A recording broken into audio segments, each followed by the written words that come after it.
Welcome to the deep dive. Today we're plunging into a really fascinating realm, one that's always working away beneath the surface, hmm your subconscious mind. That hidden powerhouse. Exactly. We're drawing our insights mainly from PowerTH18.pdf, which is, well, it's a text that promises to show how this hidden power can remove mental blocks and, help you reshape your habits. Both breaking old ones and building new ones. Right. So our mission for you today is to pull out the practical wisdom from these pages to help you understand and hopefully harness this incredibly powerful part of yourself. And what I find really compelling about this material right from the start is the core idea. The solution isn't somewhere else, it's actually inside the problem itself. Okay. And the answer to every question, it suggests it's already known by what it calls an infinite intelligence deep within your subconscious. Infinite intelligence. That's quite a concept. It is, and the idea is that just shifting your mental attitude can unlock this knowledge. It really sets the stage for, well, maybe a transformative understanding of your own mind. So this deep dive should hopefully bring some order, peace, and meaning to how you perceive your inner world. That's the goal. Okay, that's a powerful foundation. So the source kicks off by saying we are basically creatures of habit. Now, what does that really mean in this context? How does the subconscious fit in? Well, it's not just saying we have habits. It states that habit is explicitly a function of your subconscious mind. Okay, a function. Yeah, think about learning something like swimming or riding a bike or driving. You start out doing it consciously, right? Over and over. Lots of focus. Exactly. Until, as the source puts it, you establish these tracks in your subconscious.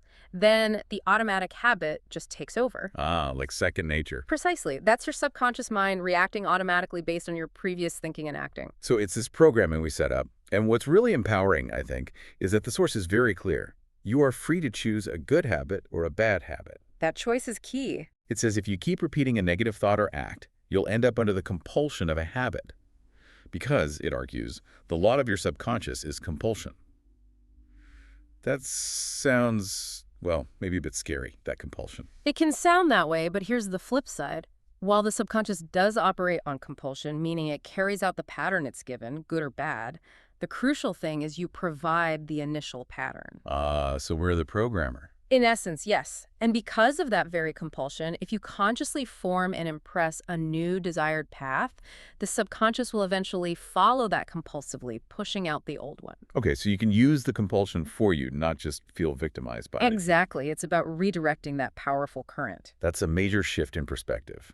So let's get into some examples. Our source material has some really compelling stories. Let's start with Mr. Jones.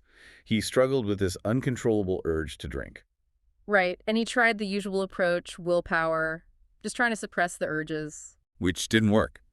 The text says his continued efforts to suppress only made matters worse. He felt hopeless and powerless. And that's critical. His idea of being powerless, his belief in it, actually operated like a powerful suggestion to his subconscious. It kind of dug him deeper in. So his own thoughts were working against him. Precisely. The turning point was realizing he needed to harmonize the conscious and the subconscious. His reasoning mind agreed, okay, if the old habit path leads to trouble, I can consciously form a new path. Freedom, sobriety. He realized if he was negatively conditioned, he could be conditioned positively. Exactly. He wasn't stuck. So how did he do it? The method involved the power of his mental picture. Yes. This is fascinating. He'd relax, get into this drowsy, meditative state. Sort of halfway to sleep? Kind of. And then he'd fill his mind with the end result he wanted. He'd see his daughter smiling, hear her voice in their home, the family he'd lost through drinking. And he did this regularly, systematically. Yes, consistently. The source uses this great analogy, likening his conscious mind to a camera.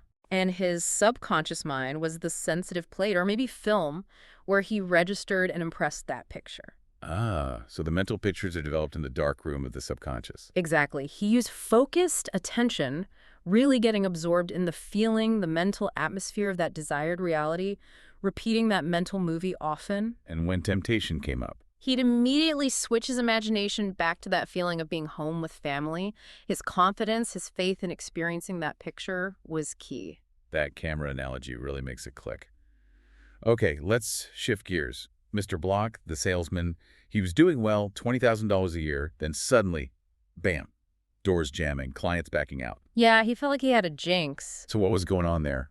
Well, in talking it through, it came out that about 3 months earlier, he'd been really irritated by a dentist pulling out of a deal. Okay, one incident. One incident. But it set up this unconscious fear that other clients would do the same. It built into a belief in obstruction, Yeah. in last-minute cancellations. It's a self-fulfilling prophecy almost. Pretty much. A vicious circle, as the source calls it. He started thinking, what I fear most has come upon me. He realized the problem wasn't external forces. It was in his mind. So how did he break that run of so-called misfortune? What did he do? He changed his mental attitude. Specifically, he started using an affirmation. Okay, what was it? Something like, I realize I am one with the infinite intelligence of my subconscious mind, which knows no obstacle, difficulty, or delay. I live in the joyous expectancy of the best. Infinite intelligence always finishes successfully, whatever it begins. Wow, that's quite a statement. He repeated it every morning before seeing clients. And the text says within 2 weeks, he was back on track, successful again. Just 2 weeks, that's fast. Yeah. Now there's another, maybe even more complex case. A married man, 4 kids, suffering from illness, nervousness, high blood pressure, needing drugs to sleep. Also drinking heavily. And doctors couldn't find a physical cause for his pains. So what was the root cause there? According to the source, it was a deep, unconscious sense of guilt. He was secretly living with another woman. And his religious upbringing was deeply lodged in his subconscious. The drinking was an attempt, an unconscious one, to escape the pain or wound in his mind. But just making it worse, adding fuel to the fire, as it says. Exactly. So how did he find healing? That sounds like a really deep-seated issue. Well, first, he listened to the explanation of how his mind worked. That understanding seemed crucial.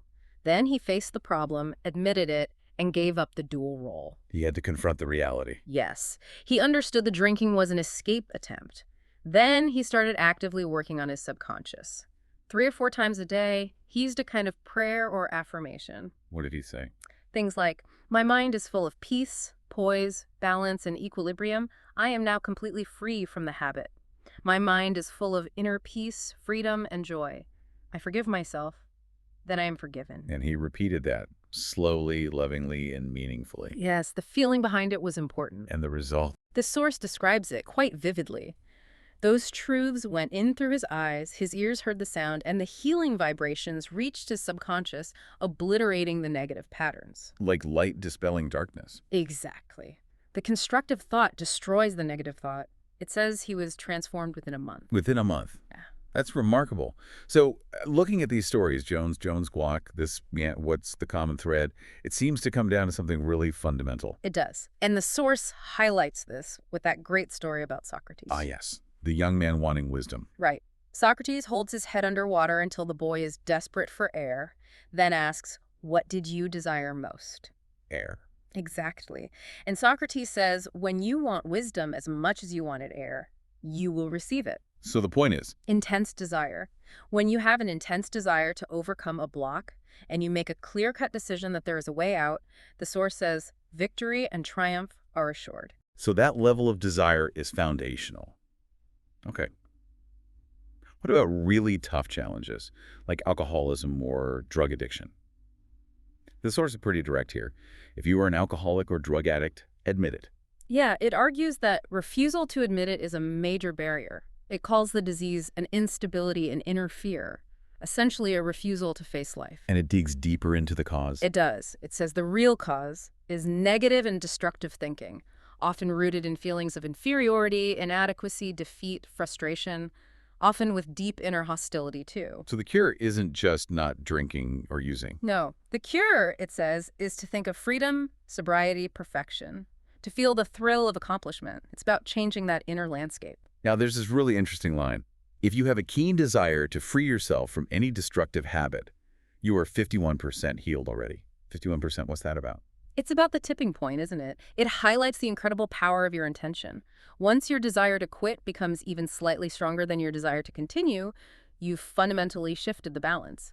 The scales have tipped. Exactly. And whatever thought you anchor the mind upon, the subconscious magnifies. So if you focus on freedom, really feel it, emotionalize it, your subconscious takes that as the new blueprint and works to bring it to pass. Okay, that leads nicely into this other concept, the law of substitution.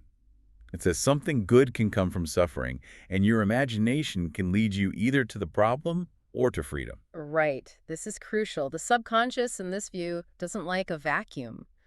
Just trying to stop a bad habit often doesn't work long-term because there's nothing replacing it. So you have to swap it out? Precisely. You have to consciously, actively replace the unwanted thought or habit with the desired positive one.